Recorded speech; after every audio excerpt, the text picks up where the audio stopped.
खाकर अहिराने में पहुंचा। आज झुनिया ने उसकी बहुत सी बातें हुई। जब वह गाय लेकर चला था तो झुनिया आधे रास्ते तक उसके साथ आई थी। गोबर अकेला गाय को कैसे ले जाता? अपरिचित व्यक्ति के साथ जाने से उसे आपत्ति होना स्वाभाविक था। कुछ दूर चलने के बाद झुनिया ने गोबर को मर्म भरी आंखों से देखकर कहा, अब तुम काहे को यहाँ कभी आओगे? एक दिन पहले तक गोबर कुमार था। गांव में जितनी युवतियां थी वह या तो कब उसकी बहनें थी या भाभियां। बहनें से तो कोई छेड़छाड़ हो ही क्या सकती थी। भाभियां अलबत्ता कभी कभी उससे ठिठोली किया करती थी, लेकिन वह केवल सरल विनोद होता था। उनकी दृष्टि में अभी उनके यौवन में केवल फूल लगे थे।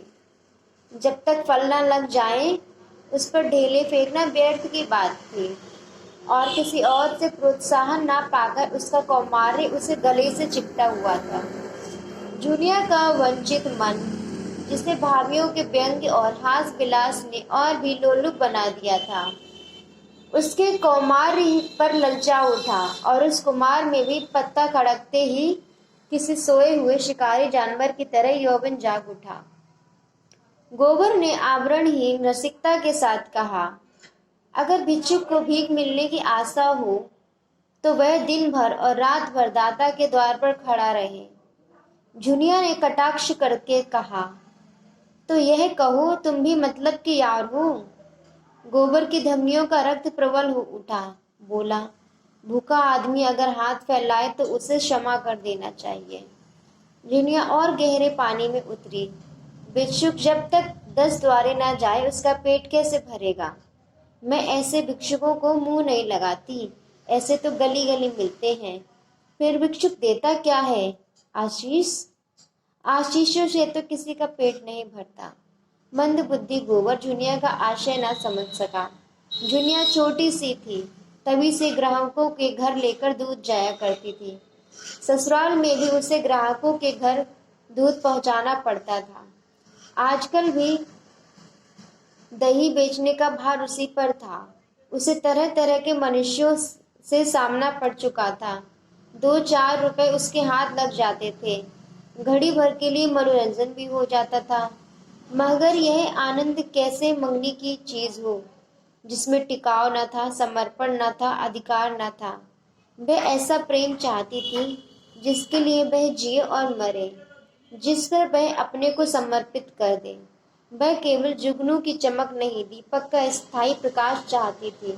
वह एक गृहस्थ की बालिका थी, जिसकी गृहिणीत्व को रसिकों की लगावटबाजियों ने कुचल नहीं पाया था।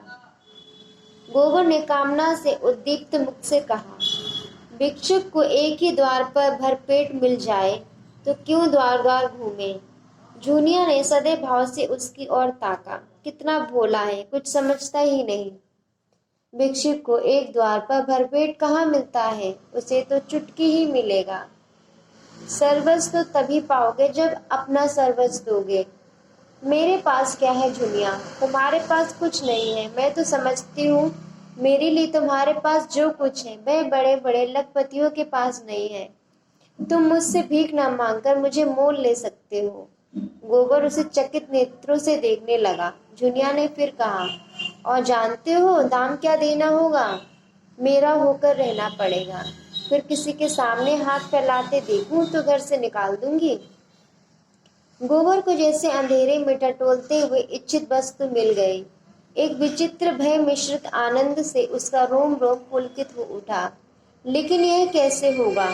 जूतिया को रख ले तो रखेली को लेकर घर में रहेगा कैसे? बिरादरी का झंझट जो है, सारा गांव कांव कांव करने लगेगा। उसने पूछा, मन से कहती हो जूना की खाली लालच दे रही हो? मैं तो तुम्हारा हो चुका हूँ, लेकिन तुम भी हो पाओगे? तुम मेरे हो चुके कैसे जानूं? तुम जान भी चाहो तो दे दूं। जान देने का अनर्थ भी समझते हो? तुम समझा दो ना जान देने का अर्थ। साथ रहकर निवाह करना, एक बार हाथ पकड़कर उम्र भर निवाह करते रहना, चाहे दुनिया कुछ कहे। जहाँ माँ बाप भाई बंद घर द्वार सब कुछ छोड़ना पड़े। मुंह से जान देने वाले बहुत देख चुके, भैरों की भांति फूल का रस लेकर उड़ जाते हैं। तुम भी वैसे ही ना उड़ जाओगे? गोबर के एक हाथ में गाय की पगैया थी, दूसरे हाथ से झुनिया का हाथ पकड़ लिया, जैसे कि बिजली के तार पर हाथ लग गया हो। जेठ की उदास और गर्म संध्या सेमरी की सड़कों और गलियों में पानी के छिड़काव से शीतल और प्रसन्न हो रही थी। मंडप के चारों तरफ फूलों और पौधों के गमले सजा दिए गए थे और बिजली के पंखे चल रहे थे। राय साहब अपने कारखाने में बिजली बनवा लेते थे। उनके सिपाही वर्दियां डांटे, नीले साफे बांधे जनता पर रौब जमाते फिरते थे। नौकर उजले कुर्ते पहने और केसरिया बाग बांधे मेहमानों और मुखियों का आदर सत्कार कर रहे थे। उसी वक्त एक मोटर सिंह द्वार के सामने आकर रुकी। उसमें से 3 महानुभाव उतरे। वह जो खद्दर का कुर्ता और चप्पल पहने हुए हैं, उनका नाम पंडित ओंकार नाथ है। आप दैनिक पत्र बिजली के यशस्वी संपादक हैं, जिन्हें देश चिंता ने गुला डाला है। दूसरे महाशय जो कोट पैंट में है, वह तो वकील पर वकालत न चलने के कारण एक बीमा कंपनी की दलाली करते हैं और ताल्लुकेदारों और महाजनों और बैंकों से कर्ज दिलाने में वकालत से कहीं ज्यादा कमाई करते हैं। इनका नाम है श्याम बिहारी तंखा। और तीसरे सज्जन जो रेशमी अचकन और तंग पैजामा पहने हुए हैं, मिस्टर बी मेहता, यूनिवर्सिटी में दर्शन शास्त्र के अध्यापक हैं। ये तीनों सज्जन राय साहब के सहपाठियों में हैं और शगुन के उत्सव पर आमंत्रित हुए हैं। आज सारे इलाके के असामी आएंगे और शगुन के रुपए भेंट करेंगे। रात को धनुष यज्ञ होगा और मेहमानों की दावत होगी। होरी ने 5 रुपए शगुन के दिए और गुलाबी मिर्जई पहने, गुलाबी पगड़ी बांधे, घुटने तक कचनी काछी, हाथ में खुरपी लिए और मुख पर पाउडर लगवाए राजा जनक का माली बन गया है और गुरूर से इतना फूल उठा है मानो यह सारा उत्सव उसी के पुरुषार्थ से हो रहा है। राय साहब ने मेहमानों का स्वागत किया। दोहरे बदन के ऊंचे आदमी थे, गठा हुआ शरीर। राय साहब ने तीनों सज्जनों को अपनी राबती के सामने कुर्सियों पर बिठाते हुए कहा, पहले तो धनुष यज्ञ होगा, उसके बाद एक प्रहसन। नाटक कोई अच्छा न मिला। कोई तो इतना लंबा था कि शायद 5 घंटों में भी खत्म ना हो, इतना क्लिष्ट कि शायद यहाँ तक व्यक्ति भी उसका अर्थ न समझे। आखिर मैंने स्वयं एक प्रहसन लिख डाला जो 2 घंटों में पूरा हो जाएगा। ओंकार नाथ को राय साहब की रचना शक्ति में बहुत संदेह था। उनका ख्याल था कि प्रतिभा तो गरीबी में ही चमकती है, दीपक की भांति जो अंधेरे में ही अपना प्रकाश दिखाता है। अपेक्षा के साथ जिसे छिपाने को भी उन्होंने चेष्टा नहीं की। पंडित ओंकार नाथ ने मुंह फेर लिया। मिस्टर तंखा इन बेमतलब की बातों में न पड़ना चाहते थे, फिर भी राय साहब को दिखा देना चाहते थे कि इस विषय में उन्हें कुछ बोलने का अधिकार है। बोले, नाटक कोई भी अच्छा हो सकता है अगर उसके अभिनेता अच्छे हों। अच्छे से अच्छा नाटक बुरे अभिनेताओं के हाथ में पड़कर बुरा हो सकता है। जब तक स्टेज पर शिक्षित अभिनेत्रियां नहीं आती, हमारी नाट्य कला का उद्धार नहीं हो सकता। अब की तो आपकी क्वेश्चंस में प्रश्नों की धूम मचा दी। मैं तो दावे के साथ कह सकता हूँ कि किसी मेंबर का रिकॉर्ड इतना शानदार नहीं है। दर्शन के अध्यापक मिस्टर मेहता इस प्रशंसा को सहन ना कर सकते थे। विरोध तो करना चाहते थे, पर सिद्धांत की आड़ में। उन्होंने हाल ही में एक पुस्तक कई साल के परिश्रम से लिखी थी। उसकी जितनी धूम होनी चाहिए थी, उसकी शतांश भी नहीं हुई थी। इससे बहुत दुखी थे। बोले, भाई, मैं प्रश्नों का कायल नहीं। मैं चाहता हूँ हमारा जीवन हमारे सिद्धांतों के अनुकूल हो। राय साहब सभा चतुर आदमी थे। अपमान और आघात को धैर्य और उदारता से सहने का उन्हें अभ्यास था। कुछ असमंजस में पड़े हुए बोले, आपका विचार बिल्कुल ठीक है मेहता जी। आप जानते हैं मैं आपकी साफगोई का कितना आदर करता हूँ, लेकिन आप यह भूल जाते हैं कि अन्य यात्राओं की भांति विचारों की यात्रा में भी पड़ाव होते हैं और आप एक पड़ाव को छोड़कर दूसरे पड़ाव तक नहीं जा सकते। मानव जीवन का इतिहास इतना प्रत्यक्ष प्रमाण है। मैं उस वातावरण में पला हूँ जहाँ राजा ईश्वर है और जमींदार ईश्वर का मंत्री। मेरे स्वर्गवासी पिता असामियों पर इतनी दया करते थे कि पाले या सूखे में भी कभी आधा और कभी पूरा लगान मुआफ कर देते थे। अपने बखार से अनाज निकालकर आसामियों को खिला देते थे। घर के गहने बेचकर कन्याओं के विवाह में मदद देते थे। मगर उसी वक्त तक जब तक प्रजा उनको सरकार और धर्मावतार कहती रहे, उन्हें अपना देवता समझकर उनकी पूजा करती रहे। प्रजा का पालन उनका सनातन धर्म था, लेकिन अधिकार के नाम पर वह कौड़ी का एक दांत भी फोड़कर देना ना चाहते थे। मैं उसी वातावरण में पला हूँ और मुझे गर्व है कि मैं व्यवहार में चाहे जो कुछ करूँ, विचारों में उनसे आगे बढ़ गया हूँ और यह मानने लग गया हूँ कि जब तक किसानों को ये रियायतें अधिकार के रूप में ना मिलेंगी, केवल सद्भावना के आधार पर उनकी दशा सुधर नहीं सकती। स्वेच्छा अगर अपना स्वार्थ छोड़ दे तो अपवाद है। मैं खुद सद्भावना करते हुए भी स्वार्थ नहीं छोड़ सकता और चाहता हूँ कि हमारे गर्व को शासन और नीति के बल से स्वार्थ छोड़ने के लिए मजबूर कर दिया जाए। मेहता ने ताली बजाकर कहा, हेयर हेयर, आपकी जवान में जितनी बुद्धि है, काश उसकी आधी भी मस्तिष्क में होती। खेद यही है कि सब कुछ समझते हुए भी आप अपने विचारों को व्यवहार में नहीं लाते। ओंकारनाथ बोले, अकेला चला भार नहीं फोड़ सकता मिस्टर मेहता। हमें समय के साथ चलना भी है, उसे अपने साथ चलाना भी है। बुरे कामों में सहयोग की जरूरत होती है।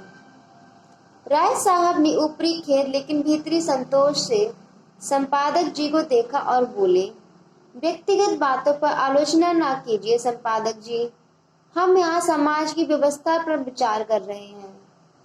मिस्टर मेहता उसी ठंडे मन से बोले, नहीं नहीं, मैं इससे बुरा नहीं समझता। समाज व्यक्ति ही से बनता है और व्यक्ति को भूलकर हम किसी व्यवस्था पर विचार नहीं कर सकते हैं। मैं इसलिए इतना वेतन लेता हूँ कि मेरा इस व्यवस्था पर विश्वास नहीं है।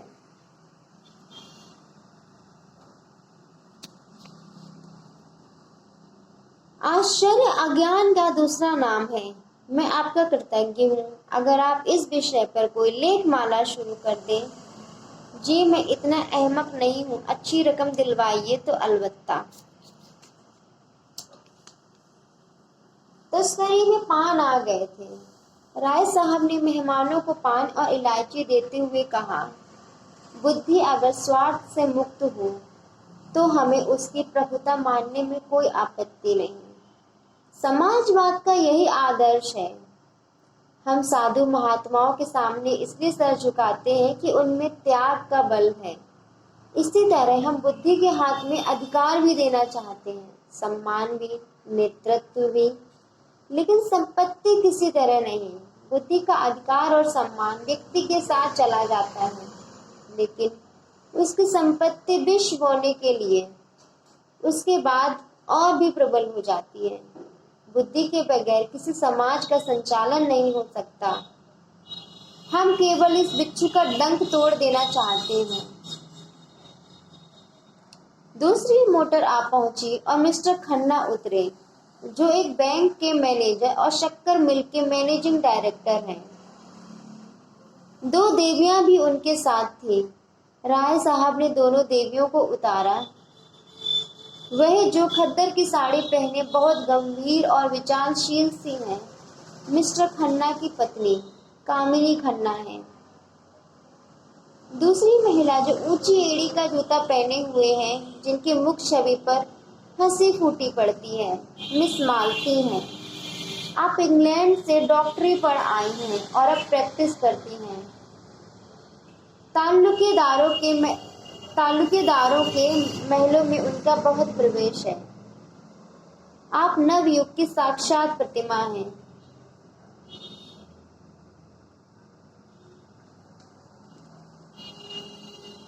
खन्ना मिस मालती के उपासकों में थे।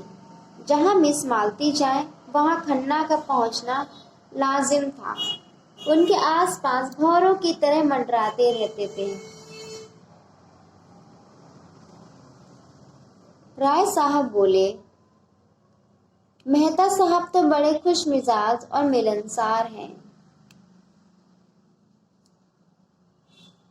आप फिलसफर ना होंगे। जब अपनी चिंताओं से हमारे सर में दर्द होने लगता है तो विश्व की चिंता सर पर लाद कर कोई कैसे प्रसन्न रह सकता है। संपादक जी श्रीमती खन्ना से आर्थिक कठिनाइयों की कथा कह रहे थे। बस यूं समझिए, श्रीमती जी के संपादक का जीवन का दीर्घ विलाप है, जिसे सुनकर लोग दया करने के लिए कानों पर हाथ रख देते हैं। मिसेज खन्ना को कविता लिखने का शौक था। इस नाते से संपादक जी कभी कभी उनसे मिल आया करते थे, लेकिन घर के काम धंधों में व्यस्त रहने के कारण इधर बहुत दिनों से कुछ लिख नहीं सकी थी। सच बात तो यह है कि संपादक जी ने ही उन्हें प्रोत्साहित करके कवि बनाया था। सच्ची प्रतिभा उनमें बहुत कम थी। क्या लिखूं, कुछ सूझता ही नहीं। आपने कभी मिस मालती से कुछ लिखने को नहीं कहा? संपादक जी उपेक्षा भाव से बोले, उनका समय मूल्यवान है कामिनी देवी। लिखते तो वह लोग हैं जिसके अंदर कुछ दर्द है, अनुराग है, लगन है, विचार है। जिन्होंने धन और भोग विलास को जीवन का लक्ष्य बना लिया, वह क्या लिखेंगे? राय साहब ने पुकारा, संपादक जी जरा इधर आइएगा, मिस मालती आपसे कुछ कहना चाहती हैं। संपादक जी वह सारी अकड़ गायब हो गई। नम्रता और विनय की मूर्ति बने हुए आकर खड़े हो गए। मालती ने उन्हें सदैव नेत्रों से देखकर कहा, मैं भी कह रही थी कि दुनिया में मुझे सबसे ज्यादा डर संपादकों से लगता है। आप लोग जिसे चाहें एक क्षण में बिगाड़ दें।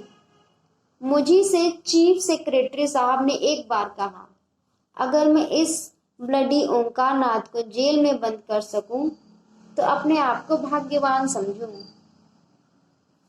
ओंकार नाथ की बड़ी बड़ी मूछें खड़ी हो गई। आंखों में गर्व की ज्योति चमक उठी। यो वे बहुत ही शांत प्रकृति के आदमी थे, लेकिन ललकार सुनकर उनका पुरुषत्व उत्तेजित हो जाता था। दृढ़ता भरे स्वर में बोले, इस कृपा के लिए आपका कृतज्ञ हूँ। सभा में आपका जिक्र तो आता है, चाहे किसी तरह आए।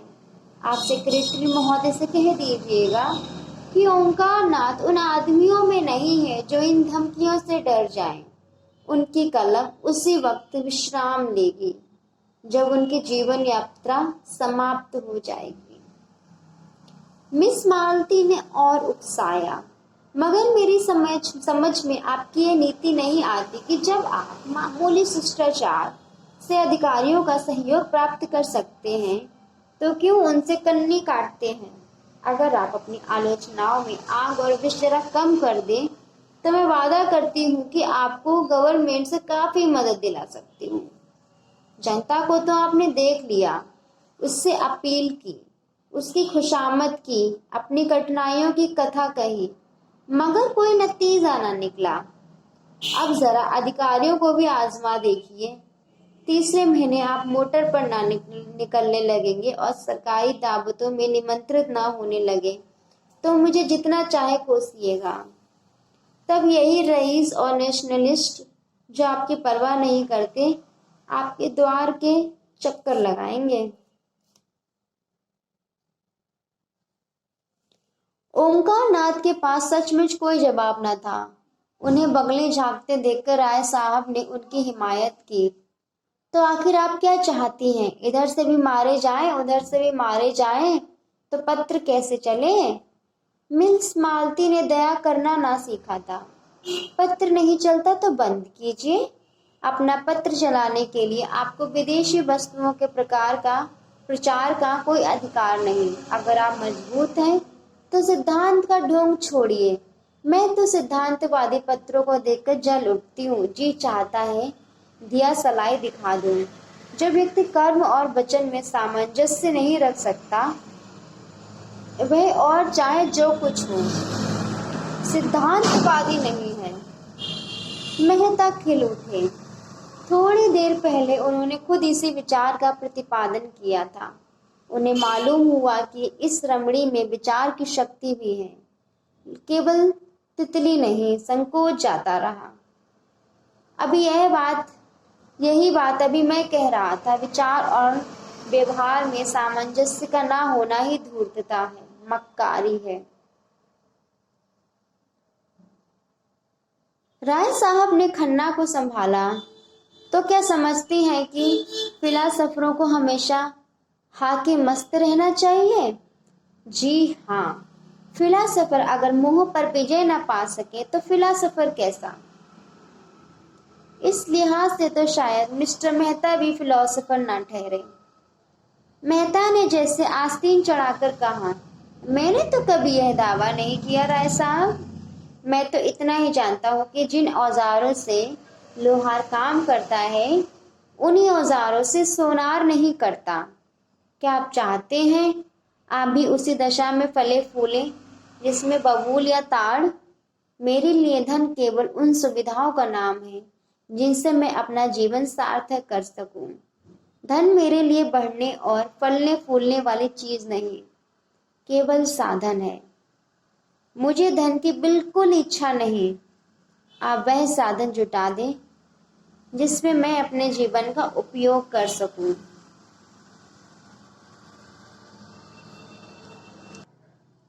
सब लोग चुप्पी साधे कातर नेत्रों से खान को देख रहे थे और खान मालती को अपनी तरफ खींच रहा था।